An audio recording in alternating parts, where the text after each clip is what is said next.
که چیرې ته د شپې خوب ووینې یو غټ سپی وینې چې تا تعقیبوي، یا کیدای شي زمری دې مخې ته غږ کوي یا لیوه غاښونه در ښکاره کوي. خو آیا تا فکر کړی دی چې دا څه معنی لري؟ نن به درته ووایو د سپي، زمري او لیوه لیدو رازونه.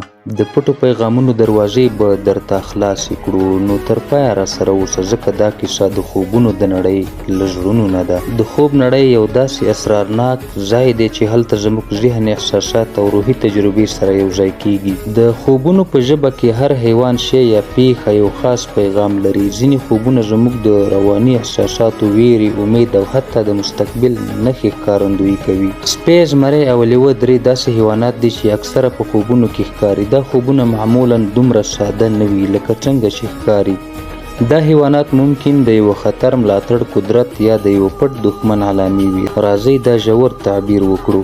لومړی، په خوب کې سپی لیدل. سپی د انسان وفادار دوست ګڼل کیږي، خو په خوبونو کې مختلف حالتونه، مختلفې معناوې لري. که ته خوب کې یو آرام، مهربان او نرمه رویه لرونکی سپی وینې، دا نښه ده چې ته یو وفادار دوست لري یا ته پخپله یو صادق انسان یې. دا خوب ښیي چې ستا چاپیریال کې داسې څوک شته چې ته پرې باور کولی شي. دوهم، غپونکی یا حمله کوونکی سپی. که سپی درپسې کیږي یا غاپي یا غواړي حمله وکړي، دا ښیي چې ته به بیدار ژوند کې له یوه داخلي فشار یا خطر نه تیریږي. کیدای شي یو څوک ستا اعتماد ته خیانت کوي یا ته د یوه ناسم انتخاب قرباني شوی.